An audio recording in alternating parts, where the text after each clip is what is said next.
Bom dia a todos. Queria agradecer aqui a presença. A gente imagina que esse painel vai ser muito interessante e desafiador, então acho que vai ser uma boa maneira da gente iniciar aqui amanhã. Eu vou primeiro apresentar aqui os nossos palestrantes. Então, aqui do meu lado esquerdo tem a Eleonora Uccello, que nos deu a honra de vir diretamente aí da Comissão Europeia. Ela trabalha na unidade, no Merger Unity do DG Comp, especialmente em mídia, IT e telecom. A Eleonora participou ativamente aí de muitos dos casos em que esse tópico de portfólio tem sido discutido, especialmente o caso do Microsoft LinkedIn, e ela está nos brindando aí com essa oportunidade de discutir esse tema. Aí tenho aqui do meu lado direito a conselheira Poliana Villanova, que também conhece muito sobre o tema aqui.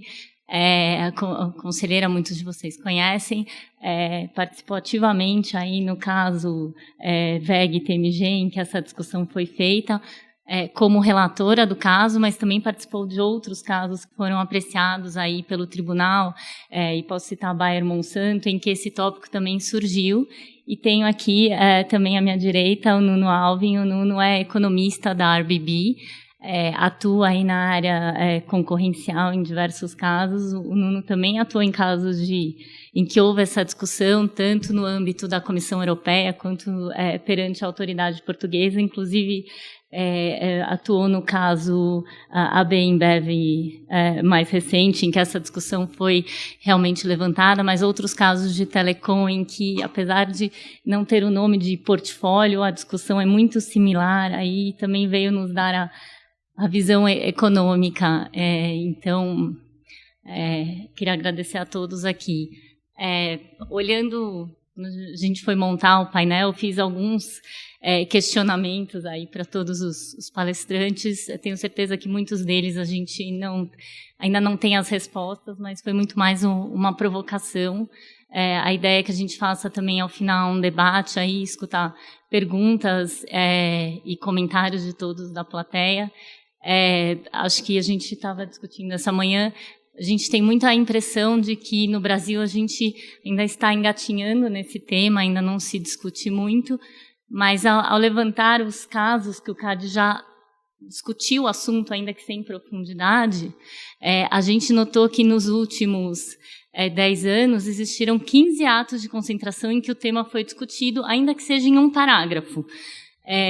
Mas ele foi discutido, nem que seja de maneira breve e, mais recentemente, de maneira mais aprofundada. Mas desses 15 casos, 14 casos são o que a gente está chamando da análise tradicional, né, de efeito de portfólio. Então, eu estou falando de casos, por exemplo, indústria de construção, em que eu tenho produtos complementares dentro de uma planta ou plantas industriais, e aí eu estou vendo se aqueles produtos podem ser vendidos como um pacote ou não. Eu acho que o desafio aqui é olhar um pouco para essa análise que o CAD já fez e pensar como é que a gente vai colocar essa análise agora, quando a gente está falando de novos mercados, e aí a gente teve recentemente 2 eventos do IBRAC discutindo como o direito concorrencial vai se adaptar para esses novos mercados, plataformas digitais, e hoje à tarde a gente tem também alguns painéis discutindo sobre isso, nessa questão de efeito de portfólio. E daí eu acho que os nossos palestrantes vindos da Europa poderão nos brindar, porque eu acho que nesse tópico a Europa já está muito mais avançada do que o Brasil, até porque lá se teve mais oportunidade, mais casos para serem discutidas. Então, com isso, vou passar a palavra aí para a Eleonora. Só colocando aqui, essas foram as questões que eu passei para os, para os palestrantes, um pouco como provocação aí para cada um, e que eu imagino que a gente vai ter a oportunidade de discutir. E com isso, vou passar a palavra para a Eleonora. Obrigada.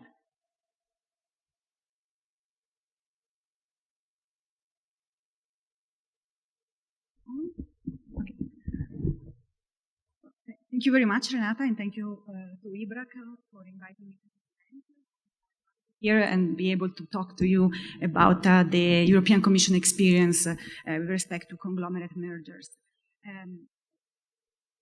But the best way to start to present you this experience is to talk to you about our framework of assessment of conglomerate mergers. At the end of 2007, the European Commission adopted some guidelines for the review and assessment of conglomerate and vertical mergers, which we define as, in general, as non-horizontal mergers. I think terminology is important because, for example, in the US, the word conglomerate is not used to define the like mergers or type of mergers, and instead we have this particular category that is defined as mergers where the parties to the transaction are not in a relationship which is neither horizontal nor vertical, so they are neither direct competitor nor in a relationship of supplier-customer. But the merging parties are actually active in closely related markets.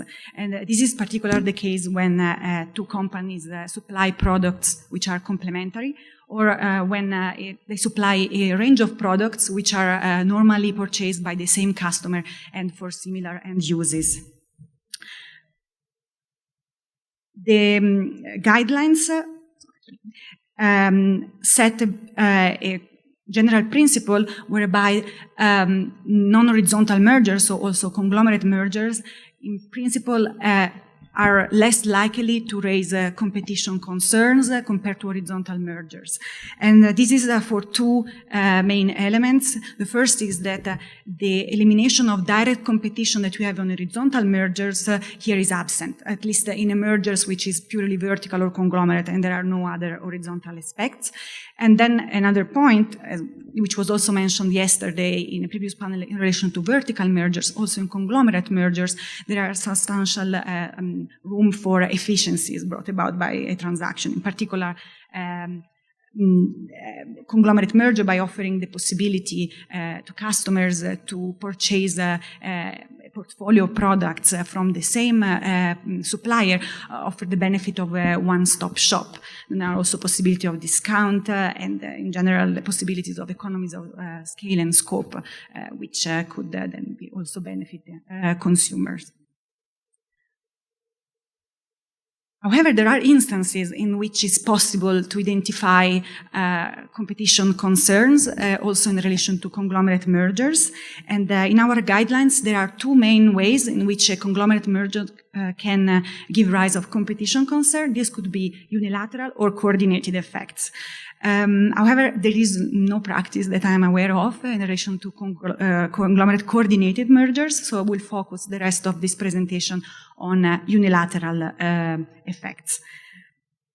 So the main concern with respect to conglomerate mergers in terms of unilateral effects is foreclosure, but it's not the only one, as I will talk about later when I present one of the most recent cases.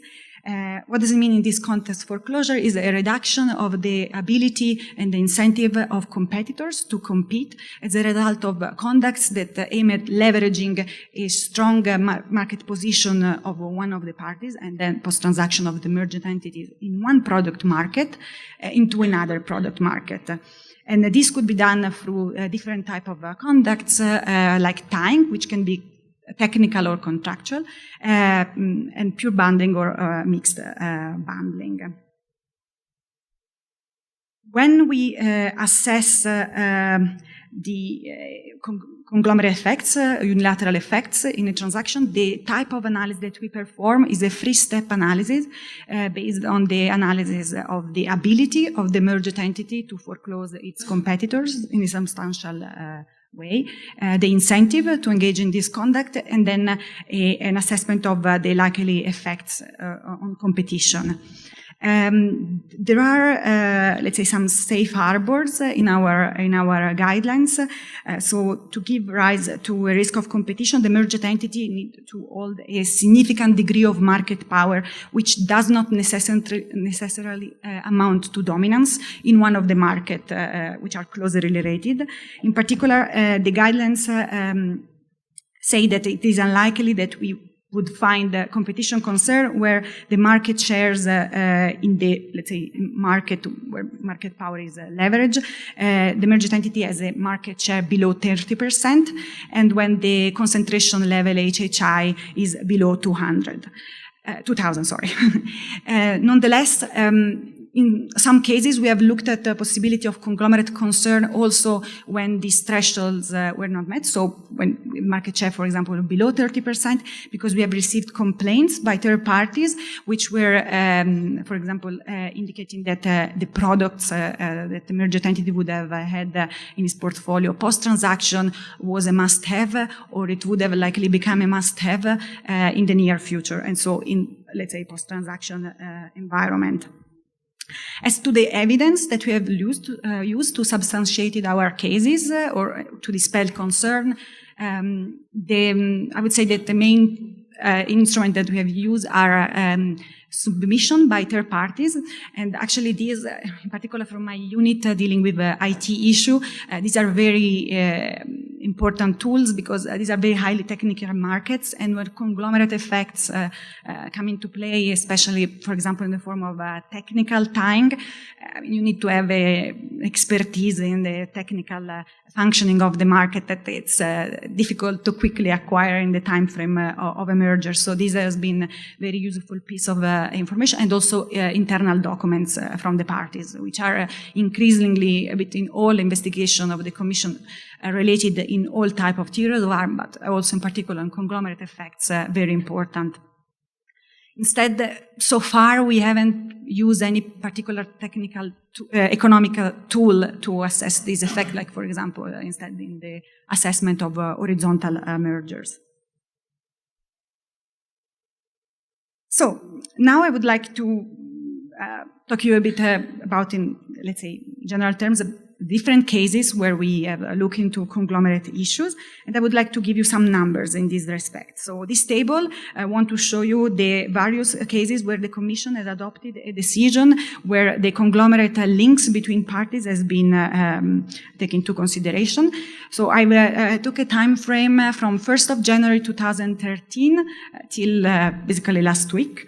And during this time frame, we have adopted 80 decisions where conglomerate effects were discussed to a different, let's say, degree of extent. In some cases, it's quite short.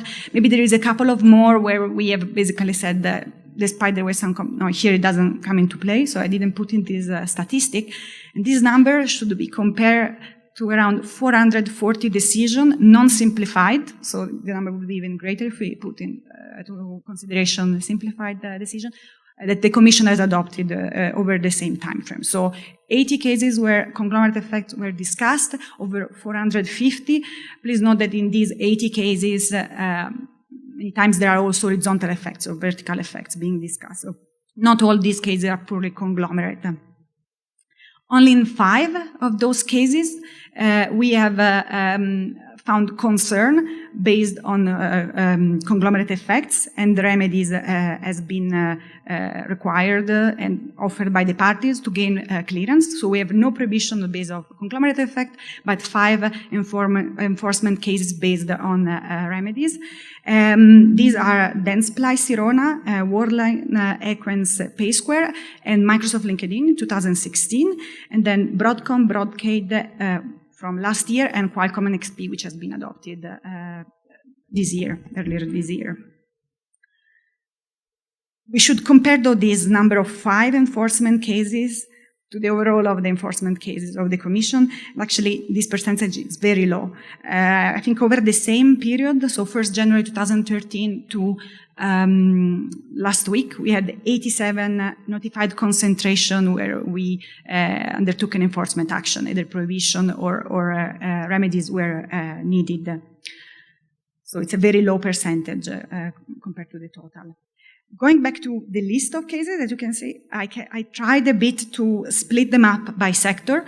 I used NACE code and look a bit only at the markets where the conglomerate issue were relevant. So maybe that some cases are across different sector, but these are only the sectors where conglomerate effects were discussed. As you can see, there is a kind of prevalence of this type of cases in the IT sector, sometimes combined to other type of industries. For example, we have the mobile wallet cases, which are a combination of telecom, financial services, and IT.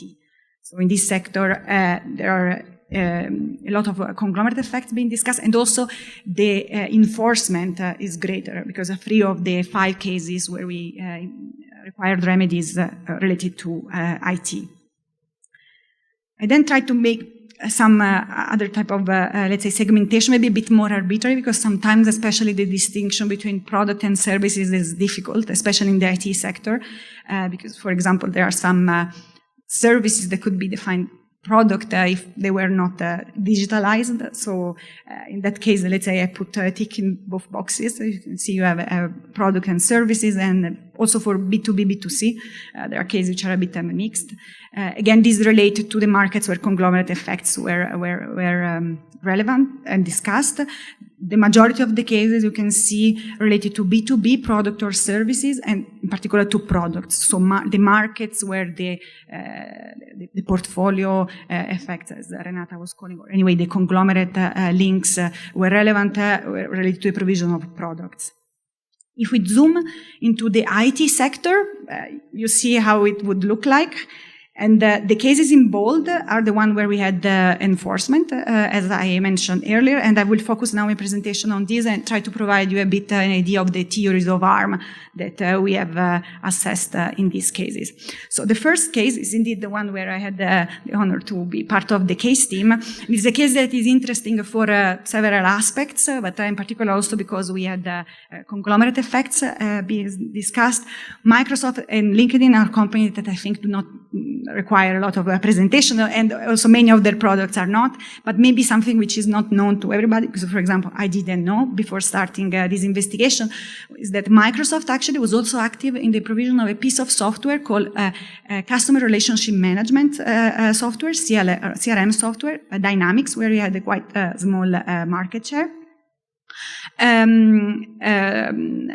Like this is a market where, for example, SAP or Salesforce are more known to be active players. And then there is LinkedIn, who actually offer another product, maybe not aware to many. Among the premium subscription that they offer, there is a Sales Navigator, which is what is called a sales intelligence solution, which is access to a certain subset of the data in the LinkedIn database, which are very much similar to the one that we see as a normal, let's say, subscriber of the LinkedIn service, but which are very important for people using the CRM software, because they enable to have some information insight about, for example, salespeople that they want to address, to make what is called in the industry warm contact. So, for example, if I know that I want to sell my product to a certain company, and that the salesperson there, or I mean, the purchase department, there is someone who was at university with me, it's easier for me to introduce myself to them. So the first conglomerate theories of harm that we have looked related precisely to this conglomerate link that we found between CRM software and Sales Navigator. Here the possible concern was related to bundling of Sales Navigator to CRM. So all the strategy that Microsoft post-transaction could have put into place to boost its sales of CRM software could have been basically to bundle CRM to Sales Navigator. Sales Navigator had been presented by some players responding to our market investigation as an important product. So we have looked deep into this, but actually what we found was that there were a lot of alternatives to Sales Navigator that, as reflected also by the market shares, which were actually providing a fair representation of market dynamics. Sales Navigator was not, so a must-have product, and also Microsoft was such a small player, and there were so big other supplier in the CRM software, and CRM software is something which entail a lot of investment for companies, that they would have been unlikely to switch to Microsoft Dynamics just because Sales Navigator would have not been available to them otherwise. So we dismissed these theories of harm. Instead, the theories of harm, which is, I think, quite interesting, and on which we required remedies, is the one related to the provision of professional social network. So basically, the theories of harm was premised on the fact that a lot of subscribers to LinkedIn, but in Europe we have other professional social networks, in particular in some countries like Germany, they would register the first time that they use the service using their PC, because it's much more convenient to fill in the CV. And statistics indicated that this was indeed the primary entry point in this type of software. And Microsoft, as you know, has a quite strong position both in the provision of operating system for PC, but also in the provision of productivity software like the Office package, including Outlook, Word, etc. And we look into a theories of harm whereby the merged entity post-transaction could have pre-install LinkedIn, which would have been created as a standalone app on the Microsoft PCs, and also could have integrate LinkedIn feature within the Office package. This would have increased the visibility of LinkedIn to user of Windows PC and Office package, and possibly increase the user base and the usage of LinkedIn. Through this, because of network effects, basically the market could have tipped in favor of LinkedIn, and competitors who would have not had the same type of integration or ability to pre-install on Windows PC than LinkedIn would have been marginalized. So the two conducts were pre-installation and integration.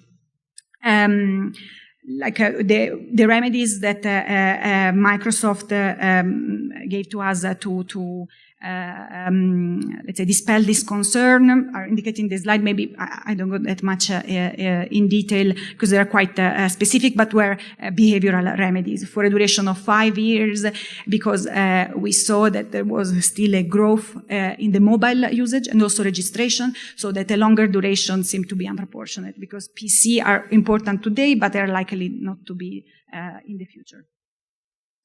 The second case is related to products which are less familiar to us, because they relate not to, let's say, mobile services, as the case I will talk later, but to fixed network or telecommunication products. Broadcom and Broadcade indeed are a supplier of semiconductor, which are used for networking products for communication and data center, which are used mainly by financial institutions, telecommunication and media companies, but also by public administration and large enterprises to create their internal networks. We look at the theories of harm in terms of conglomerate effect, which was related to two products which are very difficult in their name. So on the one hand, Broadcom was providing fiber channel host hubs adapter, HBA, which are certain cards which are used to connect a product of Broadcade, which is FC, so fiber channel storage area network. I don't go into the detail of this because it's not that relevant for our analysis, but it's for you to read the next slide. So the concern that we found here were that so basically, Broadcade has a quite strong position in these FC-SN switches, like 70-80% of the market. And these were products which were quite important and on which customers were sticky. And the theories of harm would have been a leveraging of this position, strong position, to increase the market power also in the market for FC-HBA through degradation of interoperability. So these two products has to interoperate, and they are needed for the customer. They are both purchased by the same set of customers, and they are needed to make a data center, for example, to work. to develop FSC HBA products, supplier need though to cooperate a lot with the supplier of the other product, the switches, to ensure interoperability. And this is done both at the stage of production, but also at the qualification process of the customer, and also after the release of the product. There is needed for customer support.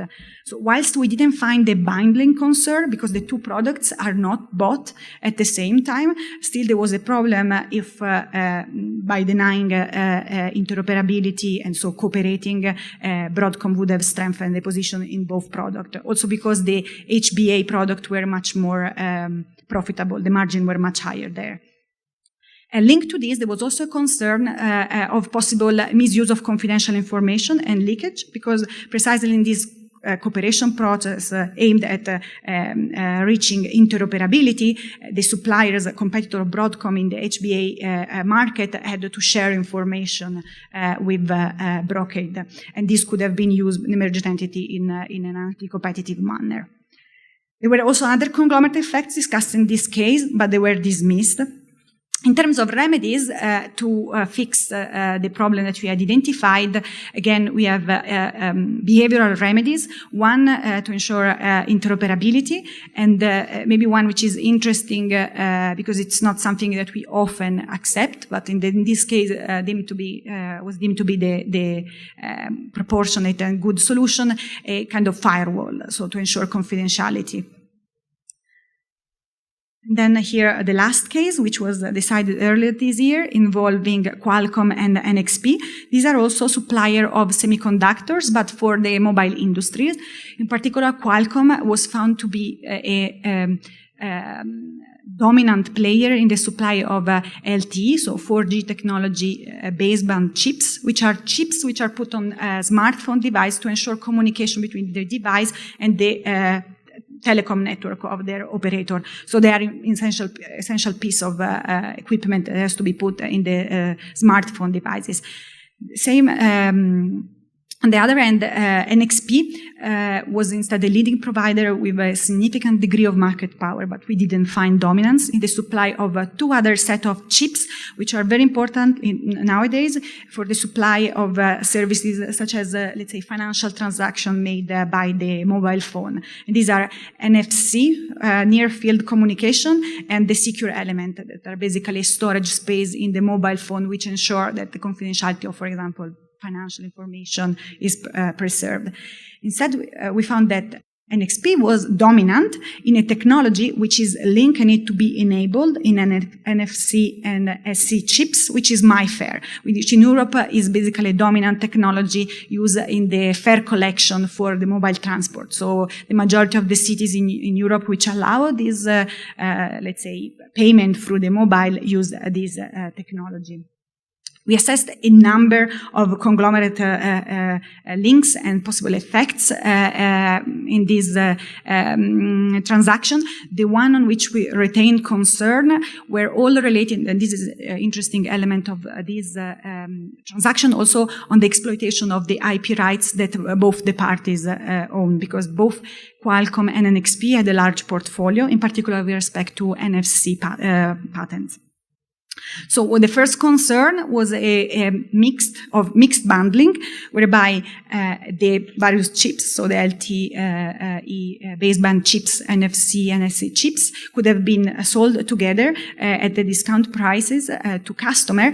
But this was not a concern in itself, but linked to basically increase of royalties in parallel to competitors providing the same chips, but with respect to MyFare. So basically, MyFare, as said, is dominant, is needed for a supplier also of chips in Europe to offer a competitive product. And by increasing the royalties, Qualcomm and the post-transaction scenario would have raised the cost of rivals, and so foreclose them. The second theories of harm related to, which compounded the effect of this first theory, were related to the possible degradation of the interoperability between the baseband chipset of Qualcomm and the other chips of NXP. And the last years of harm is not based on foreclosure, but is based on possible exploitation. That's what I was referring earlier. So post-transaction, the merged entity would have had a very large portfolio of patents, which would have afforded it the capability to extract royalty, which would have been much higher than the mere combination of the, let's say, royalty of the two. So the price would have been greater than the mere addition of the two portfolio. Several remedies have been put forward to gain clearance in this transaction. The one on which I would maybe focus a bit attention, it was with respect to this last concern on the patent portfolio and disproportionate ability to extract royalties from that, was a carve-out of the standard essential patents and system-level NFC patents of NXP, which would have been basically put aside and not be part of the transaction. So this was a structural remedy. To conclude, very few, let's say, takeaways. First, the integration of complementary activities of product within a single firm may produce, as we said, significant efficiencies, and this is a bit the line, as I said, of our guidelines, but it's also confirmed by the practice of the Commission, where we have limited enforcement. Although a case-by-case assessment has to be made, general trends cannot be let's say, considered as like indication of a presumption of absence of effects when you look into a conglomerate case. And the last point would be that the greater number of conglomerate cases the Commission had looked at related mainly to the IT sector and the B2B side. This is mainly also because of the possibilities that IT sector offer to, like today, where integration and particular technical tying are very important, but are also something that could bring to the market new products, so have substantial pro-competitive effects. Apologies for being a bit long.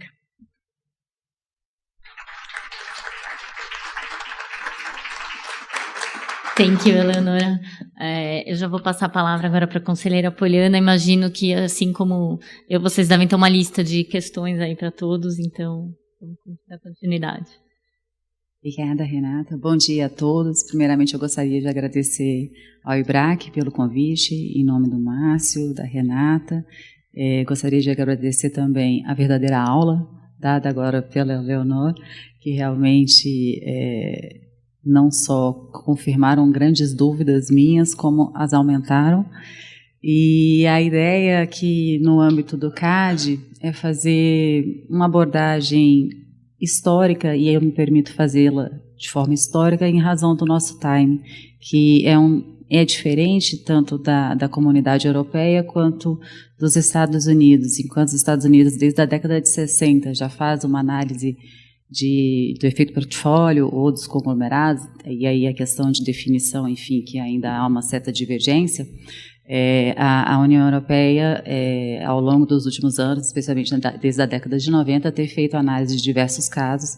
Isso nos permite, como bons alunos, fazer uso das melhores práticas internacionais, e essa tem sido a ideia do CAD, e como bem posto também pela Renata, mesmo que de forma nem que seja en passant, por enquanto, 1 ou 2 parágrafos, tirando o caso Croton e Estácio, que na verdade ali talvez a definição não fosse de poder de portfólio da forma que foi colocado no voto da conselheira relatora à época, mas o ponto trataremos cada vez mais sobre efeitos portfólio. Logo mais teremos também discussões sobre Big Data e outros assuntos de formato digital, que realmente é um grande ponto, que isso vai ser debatido, e agradeço mais uma vez o convite e tenho certeza que fará parte de discussões futuras também. Então, a ideia é fazer uma análise, como dito para vocês, sobre os paradigmas passados e os desafios futuros encontrados pela autoridade concorrencial brasileira. Aqui a nossa agenda, uma introdução, a racionalidade e eficiências possíveis, quais seriam as possíveis preocupações concorrenciais, os casos paradigmáticos na jurisprudência do CAD e quais seriam os nossos desafios futuros.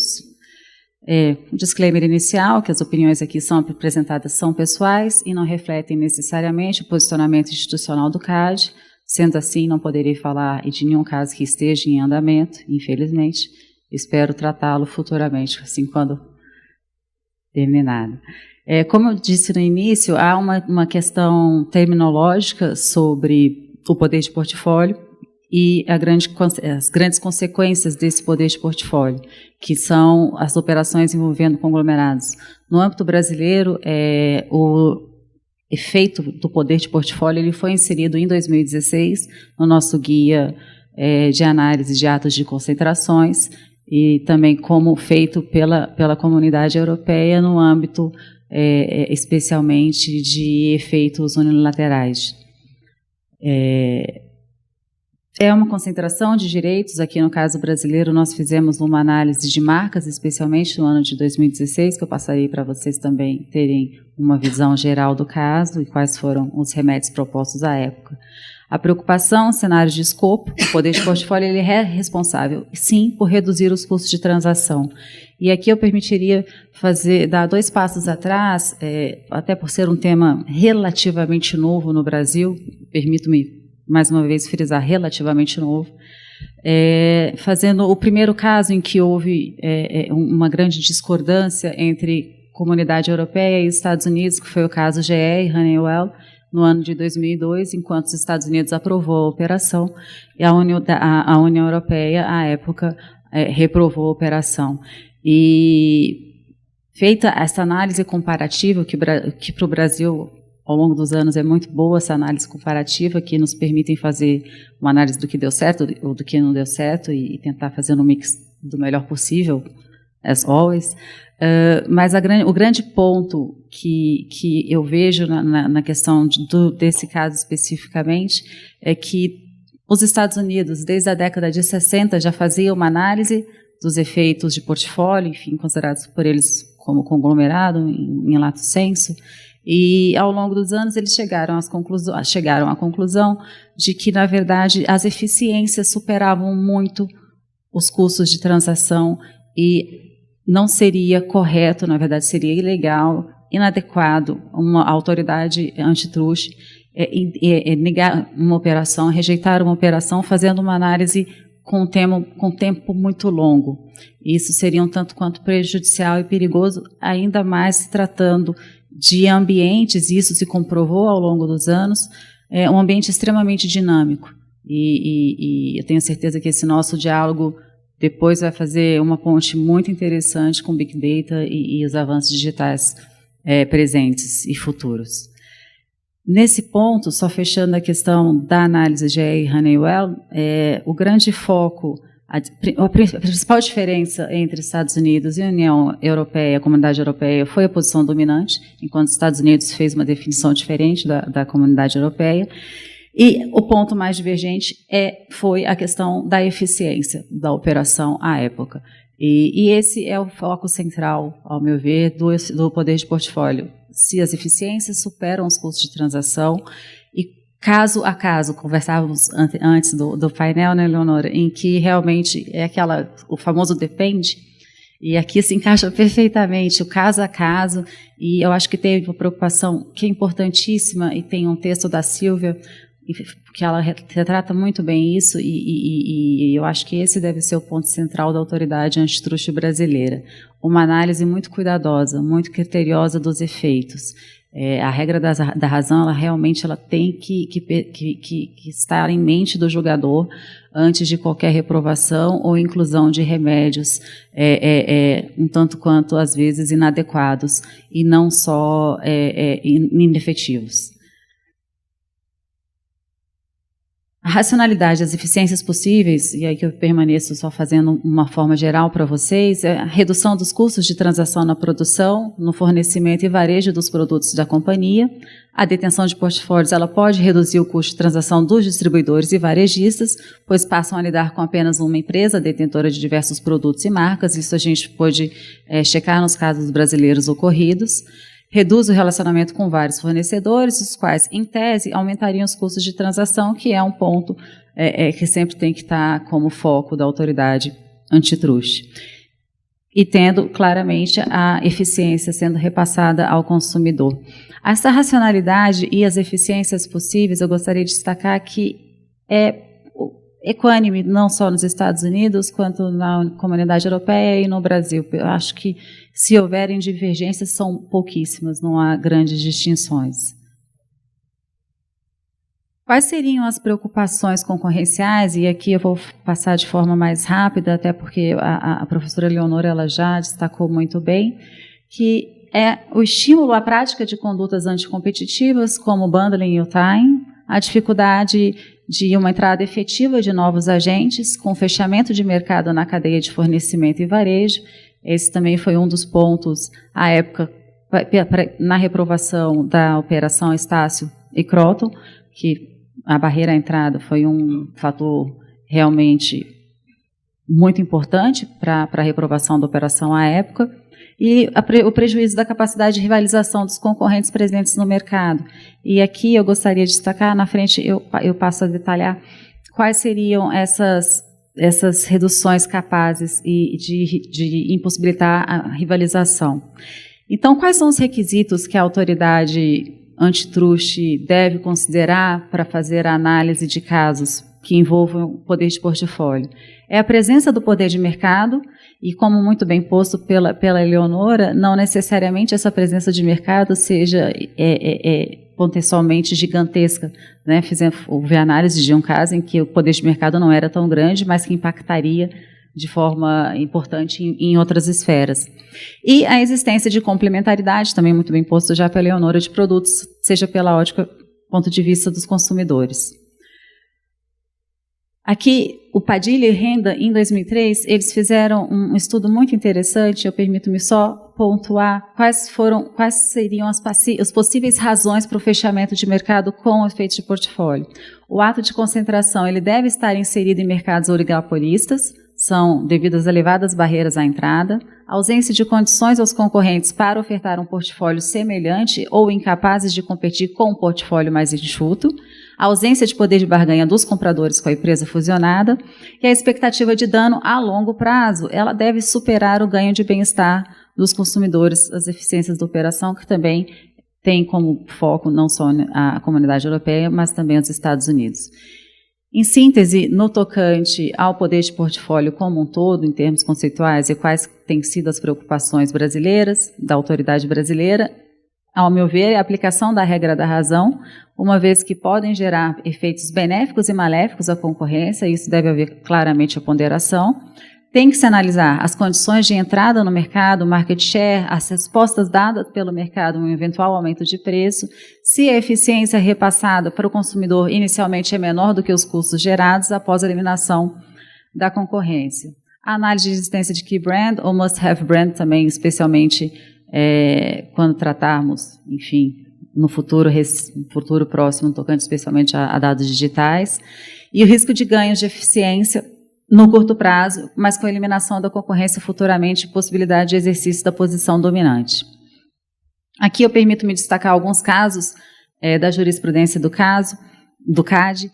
O primeiro caso em que realmente o efeito portfólio foi analisado foi a Hipermarcas e Rect em 2016, relatoria do conselheiro Paulo Burnier, em que se tratou de mercado de bem-estar sexual, concentração de marcas, que era o grande foco da operação. E o que a ESG, à época, se preocupou e deixou bem claro que era a possibilidade da prática de discriminação de preço devido ao amplo portfólio, e isso permitiria a segmentação de marcas pelo perfil dos consumidores. Haveria um risco de fechamento de mercado, tanto na distribuição e no varejo, um incentivo à venda casada, bundling e contratos de exclusividade.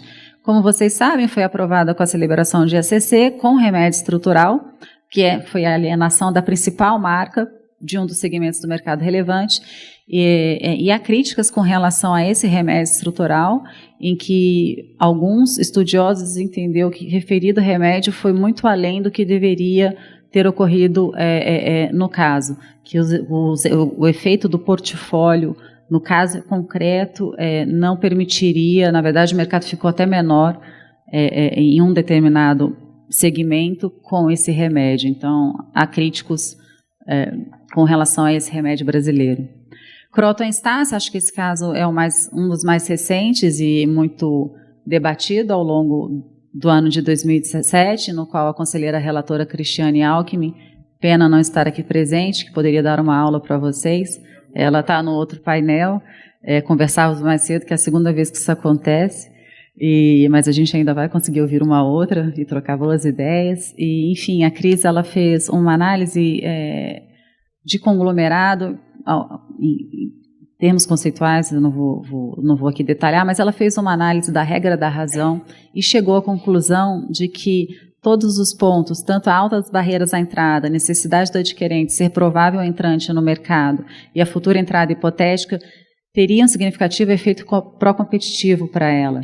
E o posicionamento da relatora não foi o dominante, na verdade a operação foi reprovada por maioria, justamente fundamentada na ausência de remédios para afastar os riscos ao ambiente anticompetitivo. Esse é o caso mais recente que tivemos, EssilorLuxottica, em 2018, trata-se de uma fusão internacional de conhecimento de todos. A metodologia da ESG para fazer a análise à época foi a capacidade para adoção de práticas tendentes ao fechamento do mercado e a probabilidade de geração de efeitos negativos como resultado da adoção de referidas práticas. Houve a conclusão pela ausência de risco de fechamento do mercado e um baixo incentivo para a formação de bundles. E aqui eu fiz questão de destacar um posicionamento do conselheiro relator à época, Paulo Bournier, que, ao meu ver, complementa muito o que foi apresentado pela Eleonora e que tem sido uma visão das autoridades antitrust no âmbito mundial, que elas devem ter cautela ao considerar os chamados efeitos conglomerados como fundamento para a reprovação de atos de concentração ou até mesmo a imposição de remédios. A cautela ela deve estar sempre presente em nossas mentes. Os desafios e os paradigmas da autoridade antitrust atual. Como eu disse, os novos mercados e as plataformas digitais. O efeito portfólio ele pode representar uma barreira à entrada? A necessidade de análise dos efeitos de rede, que podem alavancar ainda mais o poder de mercado decorrente do efeito portfólio. Seria uma dupla barreira à entrada? Forte concorrência potencial, necessidade de inovação, são dois... Não consigo dizer que são dois extremos, mas a inovação é fundamental e o efeito portfólio, em grande parte, permite que essa inovação e o dinamismo ocorram aceleradamente cada vez mais. E até que ponto podemos e devemos interferir na inovação e especialmente nos mercados digitais. E a possibilidade de barreiras decorrentes da natureza dos ativos no mercado, permito-me fazer uma repetição, é caso a caso e é uma análise de incentivos para bundling e tying nos casos concretos. Era isso que eu tinha para apresentar para vocês de forma resumida, estou à disposição para trocarmos ideias e eu fazer perguntas para vocês. Obrigada.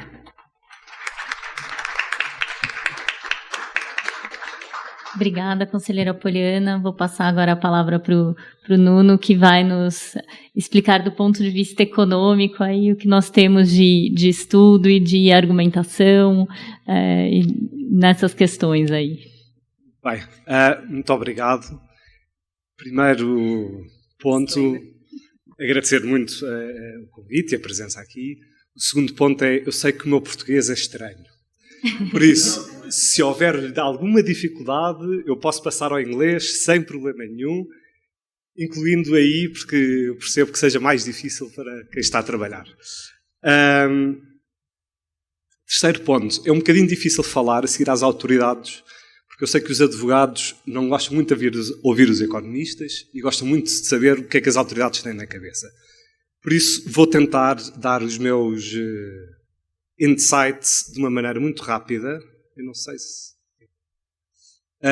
e por isso vou começar aqui com as mensagens principais, antes de ir aos detalhes. A primeira mensagem é Conglomerate Effects andam aí. O primeiro sinal é que nós estamos a discuti-los. Não é? Isto há 5 anos atrás não era uma discussão, não era um painel, com certeza. E, portanto, eu acho que para os advogados é muito importante ter isto em mente, porque já não é simples o checklist. Já não é só, tem horizontal ou não? Se não tem, estamos bem. Tem vertical? Então ainda melhor. Já não nos preocupamos. está errado. Ainda pode ter o conglomerates. E isto não é menor, não é? No EssilorLuxottica, isto foi um phase 2, longo, duro, sem remédios, com um bom final, mas foi muito tempo e foi muito resource intensive. Segundo ponto, em Conglomerate Effects há análise económica. Não é standard, não é tão óbvia como em Horizontal, mas existe análise económica. Mas não é o suficiente. Ou seja, nós fazemos alguma coisa, mas nós não resolvemos os problemas todos. É muito importante, e Eleanor já referiu isso, os documentos internos das empresas. E o que é que as empresas andaram a fazer antes. Se os documentos internos não são bons, se o passado não é bom, o caso torna-se muito mais difícil de conseguir. Terceiro ponto, digital markets. Eu vou tentar fazer uns parênteses aqui durante a apresentação, porque eu acho que todo o framework se mantém, a estrutura é a mesma, não há assim nada de muito novo, mas há nuances. Há características especiais que fazem com que seja mais interessante o framework do costume. Vou passar este slide rápido porque já foi dito, e muito bem. Isto começa sempre nas eficiências. Conglomerate effects têm sempre uma boa parte de eficiências e, portanto, fico muito feliz que as autoridades comecem as suas apresentações por esse ponto. O primeiro ponto é, há eficiências, há muitas eficiências. Depois também pode haver problemas, mas as eficiências são uma parte muito importante. E quero só aqui acrescentar uma que não me pareceu ter sido ainda referida, que é, quando são bens complementares e os preços são decididos por empresas diferentes, os preços tendem a ser mais altos do que quando são decididos por uma mesma empresa. Tentem comprar um carro às peças. Só comprar as peças, nem é o trabalho de as juntar, mas comprar o volante, as rodas, etc., vai ser muito caro. Porquê? Porque cada produtor individualmente põe um preço muito alto. Enquanto se for um produtor a pôr tudo junto, o preço total vai ser muito mais baixo. Portanto, este efeito é um efeito também muito importante para bens complementares. Um bocadinho de história, porque a história ajuda a localizar-nos. Na pré-história, e pré-história é antes do GE Honeywell, we were all over the place. Havia teorias para tudo, não havia uma estrutura. E eu acho que o GE Honeywell Judgment foi muito útil para nos obrigar a ter uma estrutura. E agora sim temos esta estrutura, temos os guidelines, sabemos o que fazer, temos ability, incentive, effect, sabemos quais é que são os passos a tomar. As coisas tornaram-se claras a partir do julgamento. O julgamento também assustou um bocadinho a Comissão Europeia, parece-me. E, portanto, a Comissão Europeia foi um pouco intervencionista nestes casos. Tipicamente não era um problema. Eu acho que isto está a mudar um bocadinho. Estamos numa era onde a Comissão Europeia provavelmente aceita mais facilmente teorias de dano não convencionais, onde se insere também os conglomerate effects. Portanto, eu não acho que os conglomerate effects estejam a ser mais escrutinados só por si, mas eles estão a ser mais escrutinados como o Big Data está a ser mais escrutinado, como o Innovation está a ser uma questão. Portanto, quase que me parece que estamos numa altura em que Horizontal e Vertical são tão bem estabelecidos e já os compreendemos tão bem que já nos podemos dar ao luxo de preocupar com as próximas coisas. Portanto, eu acho que isto até é um bom sinal, mas, outra vez, avisos aos vossos clientes, o mundo não acaba no horizontal e vertical.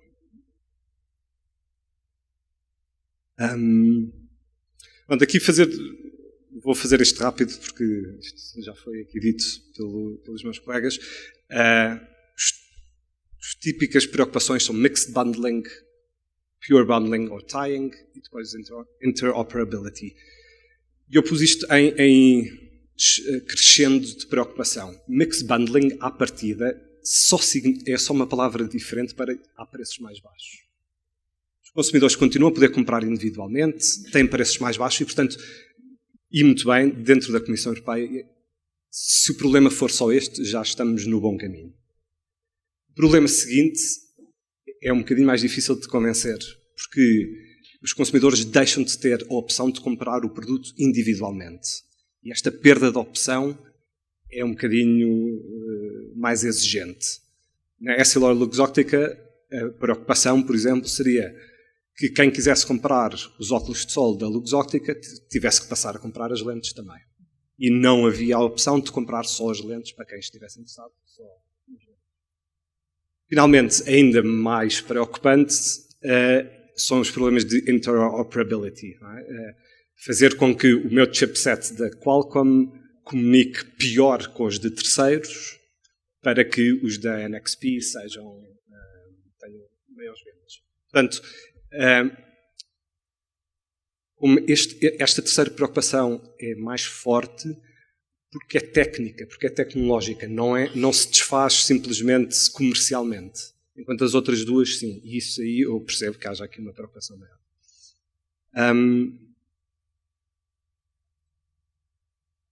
Como é que nós, economistas, resolvemos tudo isto? Nós estamos dentro do framework Ability Incentive Effect. Portanto, tudo começa por aí. E, portanto, eu vou seguir aqui os 3 passozinhos para ver o que é que nós andamos a fazer nestes casos. Em termos de ability, a nossa impressão neste momento é que a discussão é básica. Porque as autoridades tendem a ver high market shares, estamos no poder de mercado. Isto não é necessariamente verdade.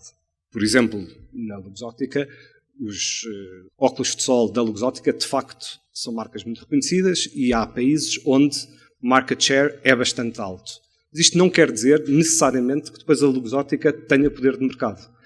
De facto, os oculistas, que são os clientes diretos, muitos não vendem óculos de sol, não estão interessados em óculos de sol, lhes interessa são as lentes. Portanto, para uma grande parte do mercado, não interessa a cota de mercado que se possa ter nos óculos de sol. Por exemplo, nós vimos que acima de 40% dos oculistas nem sequer tinha as marcas da Luxottica. Portanto, apesar de, sim, os Ray-Ban, toda a gente tem Ray-Ban, não é uma parte muito importante para os oculistas. Outro ponto muito importante aqui na discussão do ability é ninguém sabe o que é must-have. Já toda a gente falou do must-have, já toda a gente ouviu o must-have, mas o must-have nunca ninguém viu, na verdade, porque ele não está definido.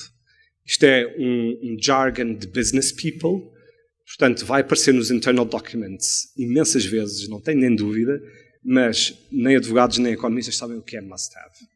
Se queremos dizer que must-have é indispensable, então indispensable significa haver em todos, ou quase todos. E isto não se aplicou neste caso, por exemplo. Não é? Os Ray-Ban não estavam em todo lado. Portanto, acho que uma discussão muito importante que é preciso ter na indústria em geral, e portanto, que vai aparecer em todos os casos, é o que é isto must-have? Qual é que é o threshold que nós aplicamos aqui? Todas estas discussões foram muito importantes no EssilorLuxottica, desconstruir esta ideia de high market share, high market power. Não foram muito importantes no Qualcomm NXP. Aqui, de facto, eram muito altas as cotas de mercado e, portanto, nem se entrou muito na discussão para além do market share.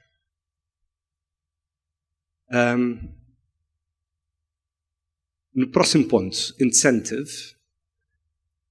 Isto é tão difícil para os economistas que os economistas quase que não fazem nada aqui. Isto não é que nós economistas não tentemos, porque tentamos, mas a própria da Comissão Europeia não está muito aberta a engaging nesta discussão. Portanto, aquilo que nós sentimos é os outros fatores, internal documents e a história da empresa interessam muito mais do que a análise económica por si. Na Qualcomm, houve até alguns economistas de contrainteressados que tentaram fazer aqui uma modelização muito completa do que é que se estaria a passar, mas pareceu-nos que a Comissão considerou modelização tão especulativa que não lhe deu um peso muito grande. Quero aqui só fazer um pequeno à parte, que é, existe um argumento que pode funcionar muito bem, que é o argumento das margens. Não é uma modelização, portanto, não é um silver bullet, não é uma resposta completa, mas se nós estamos a dizer que, por exemplo, EssilorLuxottica, estamos a usar os óculos de sol para vender mais lentes, estamos implicitamente a dizer que podemos prescindir de algumas vendas de óculos de sol para conseguir mais vendas de lentes. Mas se as margens dos óculos de sol forem muito maiores do que as margens das lentes, é pouco provável que a empresa esteja disposta a fazer isto. Portanto, este argumento ajuda muito. Atenção, que o argumento ao contrário não significa que haja incentivo. Não é? Isto é só um argumento adicional que helps to paint the picture. Mas aqui, em termos económicos, não temos um silver bullet. Agora, chegamos à parte mais importante de todas, que é os efeitos. Todas estas práticas de exclusão de mercado podem ser, e à partida, são pró-concorrenciais. Não é? Todos abrimos a história com isto é pró-concorrencial. Portanto, é na parte dos efeitos que nós conseguimos fazer a distinção de isto é pró-concorrencial ou é anticoncorrencial. É aqui que se joga uma grande parte da questão. E as coisas tornam-se anticoncorrenciais quando os nossos concorrentes deixam de conseguir aplicar pressão sobre nós. Não se tornam anticoncorrenciais se eles ficam com uma cota de mercado mais pequena. Isso aí não é preocupação. A preocupação é se esta redução de escala dos nossos concorrentes leva a que eles se tornem concorrentes mais fracos. E aqui a noção de escala é o que é mesmo importante. Como é que nós fazemos esta ligação entre a redução de escala, que pode existir porque eu vou me tornar mais eficiente? Como é que a redução de escala dos meus concorrentes se liga com um potencial enfraquecimento deles? Portanto, a discussão de economias de escala torna-se importantíssima nesta parte dos efeitos. Se não houver economias de escala, eles reduzem a cota de mercado, eu fico maior, mais eficiente, estamos todos felizes. Se houver economias de escala muito fortes, pode ser que eles acabem por sair do mercado. E é este link que é muito importante explorar. Por exemplo, EssilorLuxottica, tivemos a primeira indicação que estávamos no bom caminho foi empresas muito grandes, como a Essilor, que vendem lentes para o mundo inteiro, têm fábricas locais. Eles escolhem não ter uma fábrica muito grande que depois distribui para o mundo. Isto significa é uma primeira indicação que escala não é assim tão importante para estas empresas. A segunda indicação que nós tivemos fomos ver quais é que eram as margens das diferentes empresas de lentes. E vimos que os local players que estão só numa cidade têm margens mais ou menos consistentes com os big players como a Essilor. Outra vez, isto é uma indicação muito forte de que a escala não interessa aqui. Portanto, consequência, se a escala não interessa, isto não pode ser anticoncorrencial. Está bem, se calhar vai haver pequenos operadores a sair do mercado, mas isso não vai tornar o mercado menos concorrencial. A Qualcomm NXP, boa parte dos problemas foram mitigados, pelo menos, por reconhecer que os OEMs, Apple, Samsung, aqueles que integram os chips todos juntos, têm muito poder de mercado, conseguem promover alternativas, conseguem e têm uma grande preferência por multi-sourcing. Estes fatores indicam já que eles não estão muito interessados em aproveitar as eficiências todas ou aproveitar os bundles todos. Eles gostam de multi-sourcing, há boas razões para isso. Eles conseguiriam promover bundles alternativos se fosse necessário. Portanto, o primeiro passo, que é decrescer a escala, é pouco claro que se aplique. Segundo ponto, também se vê que a escala mínima para operar é relativamente pequena para os produtores de chipsets. Portanto, outra vez, o problema da escala não se aplica de uma forma muito aguda. Como sou economista, eu tenho que apresentar um gráficozinho. Não podia ser só conversa, que ainda por cima não sei. Pronto, aqui o que eu tentei mostrar aqui no painel da vossa esquerda é o que é que acontece quando existem economias de escala muito grandes. Quando passamos da escala grande, que é ali aqueles 8 no painel da esquerda, para os 4, estamos a reduzir a quantidade para metade. O que está a acontecer é que estamos a passar de custo médio de produção de 2 euros para 4 euros. Estamos a subir o custo muito. Estamos a subir o custo para cima do preço de mercado. Ou seja, com esta redução de escala, as empresas sairiam do mercado e o mercado tornar-se-ia menos concorrencial. No outro painel, que é o que se vê ainda menos, temos uma figura igual, mas a curva descendente é muito mais flat, é muito mais horizontal. Significa que o aumento de custo médio é pequeno. E como é pequeno, a empresa manter-se-ia no mercado. E aqui não temos efeito anticoncorrencial. Portanto, isto só para ilustrar a importância das economias de escala nesta discussão. Não é por haver uma redução de escala que há problemas. O problema é se a redução de escala leva à saída de mercado de tal maneira que o mercado fique menos concorrencial. Isto são bastantes passos no argumento lógico. E são passos exigentes. Queria só fazer aqui o meu parênteses final, e estou a acabar, que é, em mercados digitais, parece-me que este problema da escala pode ser importante por causa das economias de rede. Existe aqui este mythical tipping point, não é? O momento a partir do qual a empresa consegue entrar ou fica de fora. E, portanto, parece que esta escala mínima, o estar no painel da esquerda ou estar no painel da direita, é uma discussão muito importante nos mercados digitais e provavelmente é muito exigente para as empresas de mercados digitais conseguir estar acima da escala mínima. E, portanto, isso pode ser, talvez, uma nuance muito importante. Por exemplo, na EssilorLuxottica, fazer este exercício de ver em qual dos painéis é que estamos foi fácil, porque é um produto específico, sabemos a margem, conseguimos fazer os cálculos. Fazer isto para a Google, who knows? É muito mais difícil e é muito mais exigente, mas o framework é o mesmo, tem muita nuance mais difícil. Pronto. E aqui concluo para não puxar demais pela audiência. Muito obrigado.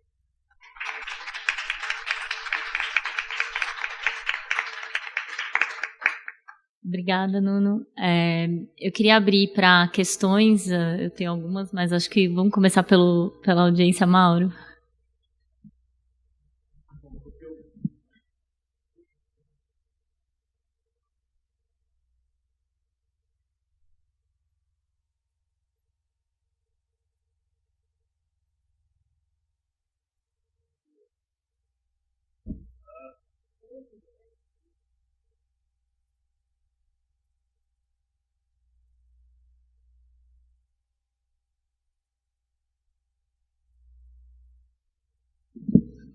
Como é que eu vejo sempre a oferta de produtos aparentemente gratuitos junto com produtos vendidos. Isso houve um caso famoso já nos tempos pré-históricos da Microsoft.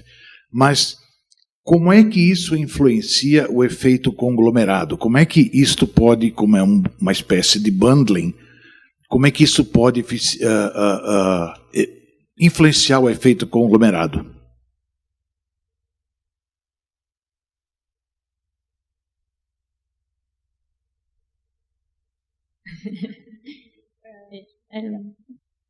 So, indeed, the question that I think all competition authorities are trying to address today is with respect to how to address, in general, competition problems and theories of harm in markets with zero price. So far, I guess the greatest experience we have is more on horizontal effects, for example, in the Facebook WhatsApp transaction. With respect to conglomerate, I think that, first of all, we should take into consideration that when we say zero price, it's not always zero price. There are other prices, like, for example, data. And actually, in the Microsoft LinkedIn transaction, that was precisely the situation. The tiers of ARM that we were looking at was related to the sale, not only of professional social network, let's say, for free, because there are also paid subscription. And actually, the tiers of ARM was premised on the fact that by reducing the visibility of competitors, obviously, these would have had less subscriber and probably less paying subscriber, and they would have revenues to cover their cost. But we also found an arm for competitors who purchase for competitors who provide these services for free. And this because, specific regard to Germany, for example, their consumer value a lot privacy. And we found that if LinkedIn, which were affording at that time a level of privacy protection lower compared to its main competitors, which was offering services mainly in premium subscription, but with a high degree of privacy protection. So if this player would go out from the market, German consumer would have had a product that so only LinkedIn available, which maybe it was still offered for free, but for example, the level of privacy protection afforded could have been lower to what in a competitive environment they could have benefit from. So, in Europe, and I know also you here, we have the GDPR, which set a minimum level of privacy protection, which has to be afforded by all suppliers. But obviously, above that level, competition can play. And in this specific case, we found that the privacy was very important, and therefore the conglomerate effects and the effect of the possible transaction will look at not only with respect to price effect, but also to this privacy effect, which in a zero price market was also considered to be quite relevant.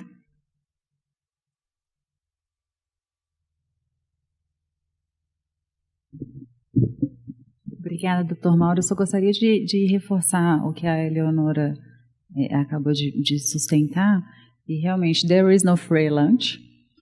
And there are no zero price. E essa questão de cada vez mais o oferecimento de produtos gratuitos vinculados a outros produtos, enfim, ou serviços, muitas vezes acaba que a nossa análise não fica no preço. Né, mas hoje a privacidade, que tem sido um ponto muito pontuado e analisado não só pela autoridade antitruste brasileira, mas é uma preocupação nacional, né, e internacional. Então, só para reforçar.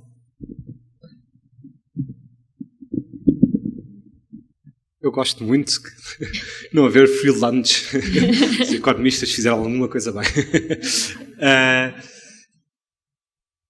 Preços igual a zero, a maneira como economistas tendem a ver um preço igual a zero ele não é zero, ele está implicitamente incluído no preço do outro. Portanto, não é quando o preço é igual a zero, não estamos num mixed bundling, estamos mais num pure bundling, no sentido de leva sempre esse produto extra consigo para casa. Portanto, é só um caso extra, ou é um caso particular de pure bundling. Não me parece que seja uma preocupação concorrencial muito diferente. E de novo, aqui o importante é como é que os concorrentes desse produto que tem o preço nominalmente igual a zero conseguem concorrer no mercado. Existe pressão concorrencial ou a pressão concorrencial é afetada por isso ou não? Isso é que é a pergunta.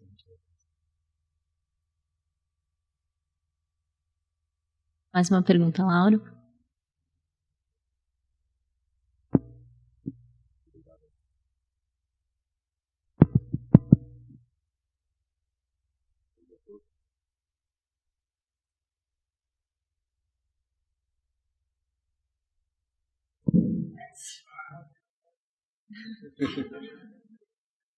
Agora eu vou cantar uma musiquinha para vocês, né?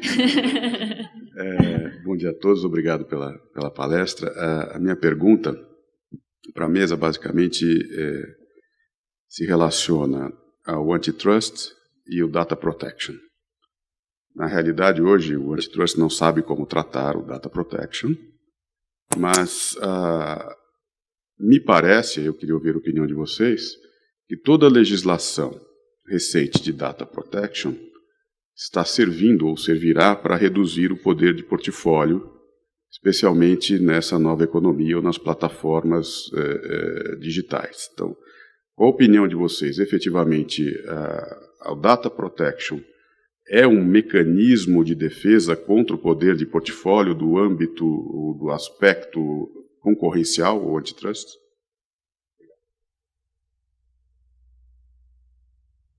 Thank you for this question.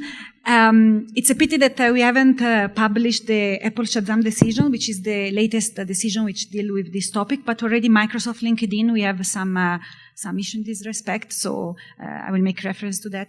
So privacy enforcement is something which does not relate to competition law. So competition enforcement should not try to achieve the same aim as privacy enforcement. However, privacy rules, and in particular now the GDPR, which has strengthened a lot the protection of privacy in Europe, has an important role in our assessment. And this in two respects. Well, the second I will start because I already made reference to is quality. So privacy in the digital markets is becoming more and more an important parameter of competition because awareness by customers is becoming greater, so they also choose their products increasingly based on privacy. Although it's true that maybe sometimes people don't care and just accept the privacy terms. But for example, already at the time of Facebook WhatsApp, we had seen that the mere announcement of the intention by Facebook to acquire WhatsApp had prompted in a country like Germany, where privacy instead was a big issue, to shift to other messaging apps which were affording greater level of privacy protection. So privacy as a quality is something that can be looked at. And maybe it cannot be measured in qualitative terms, but in qualitative terms, privacy terms are made public by the various players. They are obliged to do so. The first element, though, going back, where privacy law can become relevant is in the assessment of the ability of engaging in conducts which could have anti-competitive effects. This because at times privacy law may prevent companies from, for example, merging their databases or performing any action with respect to the database that they would acquire because it could infringe privacy law.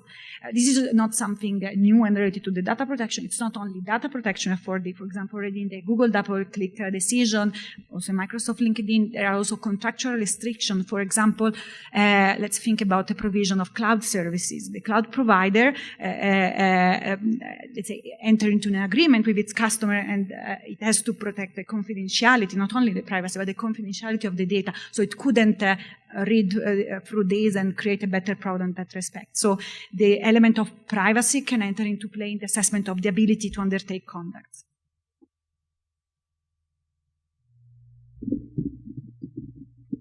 Obrigada, Dr. Mauro, pelo questionamento. Os casos que temos ainda estão em andamento, então permito-me não manifestar concretamente. Mas o ponto que eu gostaria de destacar é que eu acho que não só a autoridade antitruste, e aí eu digo âmbito mundial, não é que não tenha sabido lidar com o assunto. Na verdade, é tudo muito novo.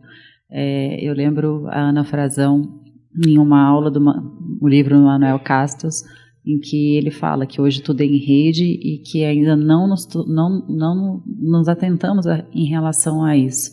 E o livro do Castos, e eu acho que é o momento pelo menos adequado para a gente conversar sobre esse livro, é interessantíssimo, em que ele fala o quão o poder da rede modificou não só as relações de consumo, as relações pessoais, mas também a própria relação eleitoral, né? Isso a gente verifica hoje, eu não preciso nem entrar em detalhes. Então, realmente, acho que não só a autoridade antitruste, mas todas as autoridades precisam estudar e conhecer muito bem o assunto, porque é o nosso dia a dia.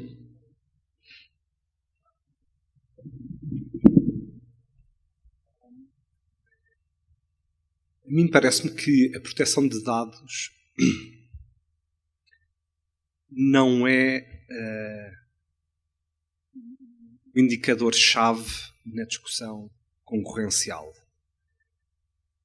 Digo isto em primeiro lugar porque agora na União Europeia temos uma lei nova e se temos esta lei nova de facto indica que as coisas não estão a funcionar e portanto é preciso regular aqui qualquer coisa. Portanto, parece-me mais que isto, aquela eterna discussão, competition versus regulation, isto cai mais no regulation side.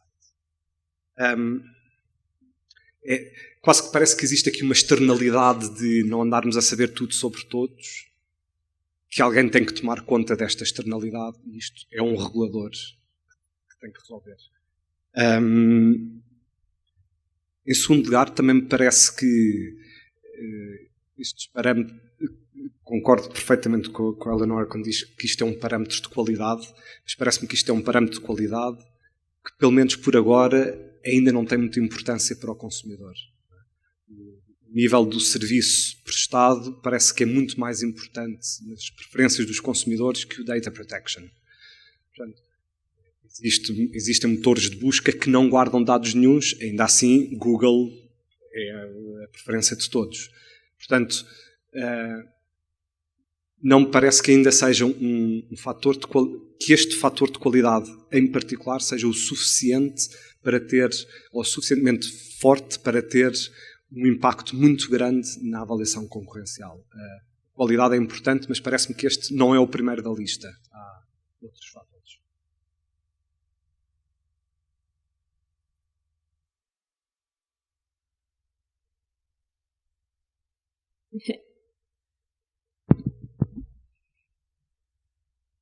Bom dia a todos. Acho que É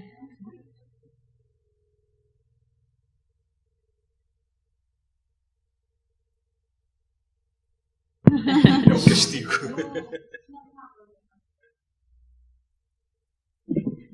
Bom dia a todos. Como eu sou cria do Dr. Mauro, eu não podia deixar de passar sem uma pergunta. E como brincam, sempre tem um fogo amigo com a Poliana, então vamos lá, né? A minha pergunta, acho que foi falado um pouco bastante no painel de uma forma mais ampla, mas se vocês tiverem alguns pontos específicos para pontuar como seria a diferença da análise da questão do poder de portfólio no mundo digital. Eu sei que são desafios, como analisar isso no Google. Em geral, a análise, quando a gente tem painéis mais gerais sobre isso de questões digitais, a discussão seguimos o padrão, os steps tradicionais, mas com algumas ressalvas, algumas diferenças, definir o mercado relevante. Então, se vocês tiverem pontos específicos de como essa análise poderia ser diferente ou não, acho que seria interessante ouvir.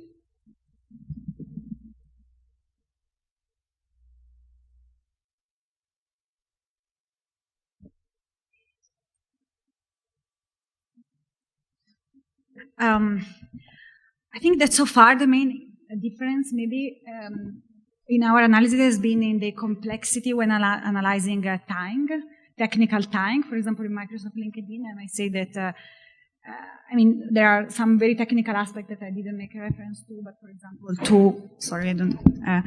there were some technical aspects that I make a different reference to, for example, access to the Microsoft Graph, which was something necessary for competitors.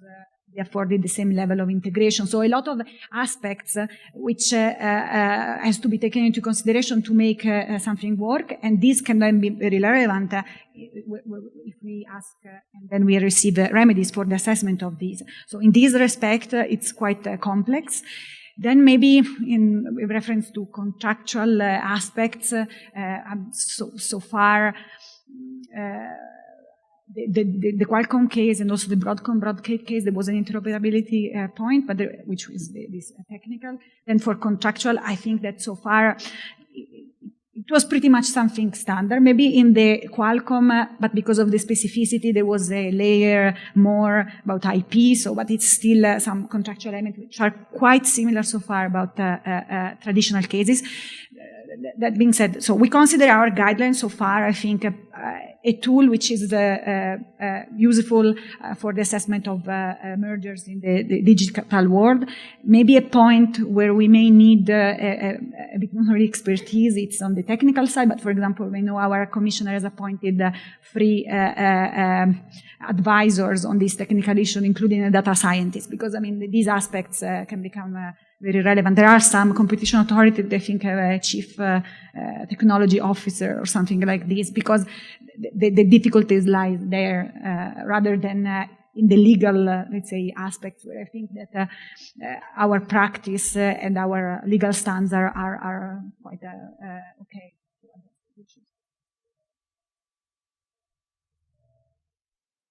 Fogo amigo predileto.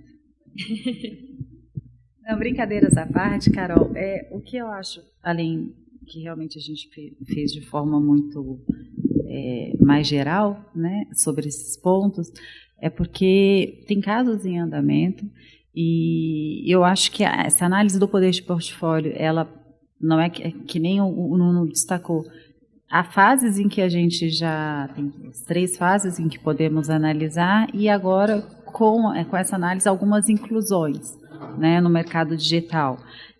A questão do que eu tinha dito antes, enfim, a questão do aumento do poder de mercado e fazer uma ponderação entre o estímulo à inovação e se seria suficiente a própria racionalidade econômica da operação em si. Então, lamento em não me responder de forma mais objetiva, mas um dia responderei.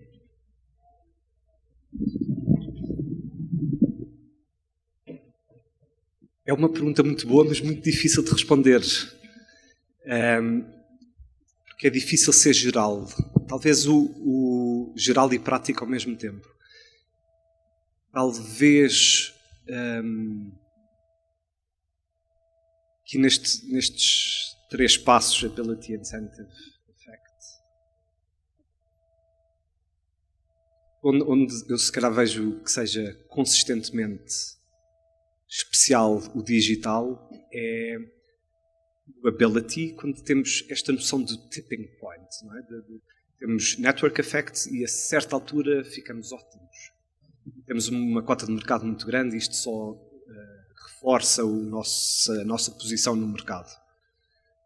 Isto parece ser uma característica dos mercados digitais,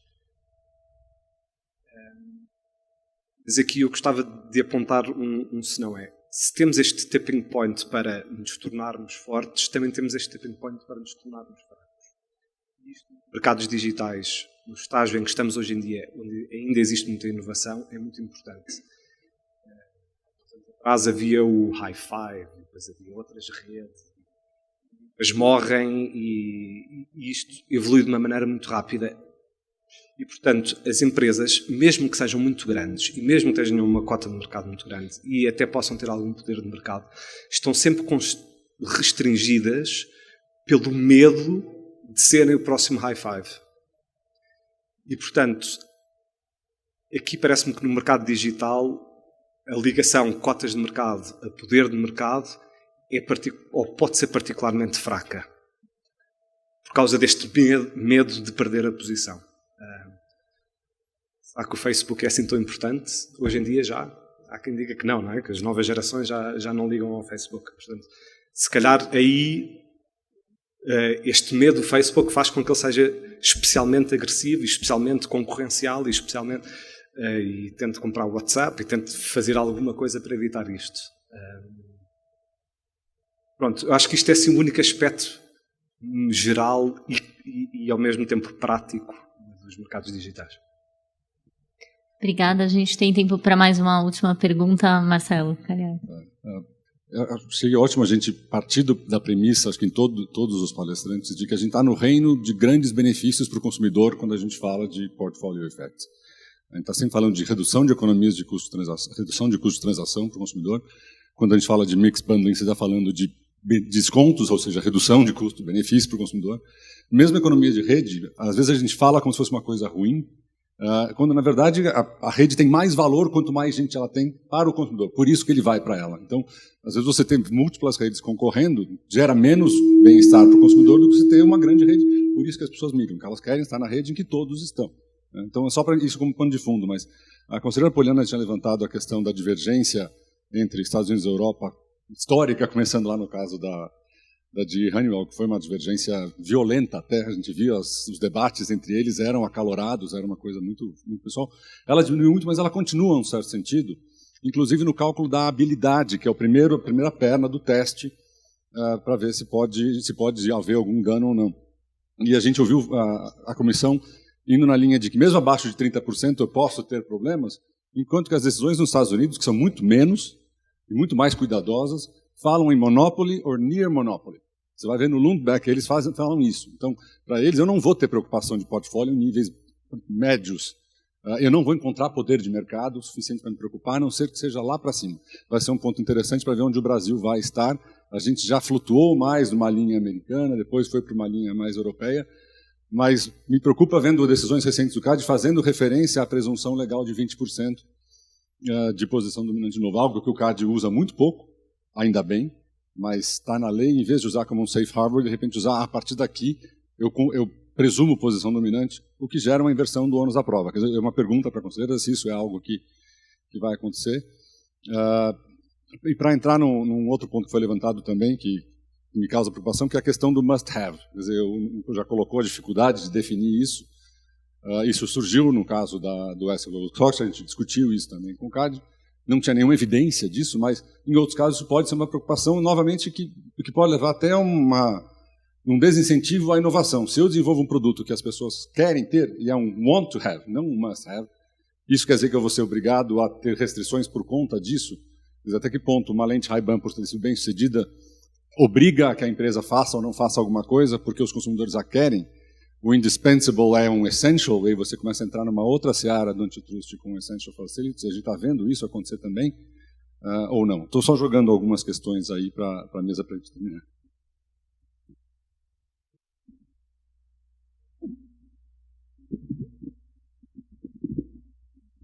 Obrigada, Cagliari.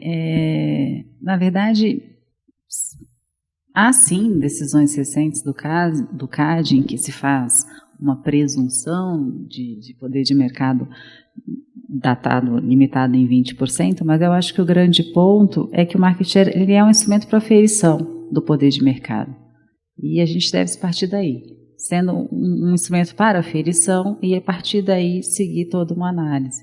Então, acho que a sua preocupação é legítima, mas acho que nos casos a casos, mesmo que fosse delimitado nos 20%, eu acho que não é que estamos caminhando na mesma posição da comunidade europeia, a ideia não necessariamente seja essa, mas é que a partir dali a gente inicia a análise, então não que estejamos ok com a posição da comunidade europeia ou com a posição americana. Saindo pela tangente. No, just to make it clear. So when I said that in some cases we have looked even when they combine market share in the market where market power would have been leveraged were below 30%, there was cases where we had complaints, but actually when in these cases, for example, it was Microsoft LinkedIn, eventually we didn't find concern because it was the sales navigator issue. The thing is that in our system, since we need to make a decision which has to stand in court and can be appealed also by the third parties, if we receive a complaint and we don't address it specifically, even just to say, that market share very low, so that we could get our decision annulled because of a procedure issue. So that's what happened, for example, recently in the Liberty Ziggo case. So we have a burden in our system to address all complaints because decisions can be appealed also by third parties. Não tenho comentários. Temos, outra vez, reforçar estas conferências sobre conglomerate effects. Tem que começar sempre com todos os painelistas a dizer isto é about efficiencies. Isso é muito importante. Não perdermos essa linha que é o pano de fundo de todas estas análises. Isto começa nos efficiencies. E depois vem o resto, mas começa nos efficiencies. E quanto ao must-have, knows, não é? continuamos sem saber o que é. É provavelmente uma palavra muito usada nos MBAs, que nos chateia muito, mas ainda não é mais do que isso. Obrigada, queria agradecer a todos pela presença, agradecer aqui os panelistas, especialmente os que voaram de longe aqui, estão ainda com um fuso horário um pouco diferente do nosso, e agradecer a todos aí pelas questões. Obrigada.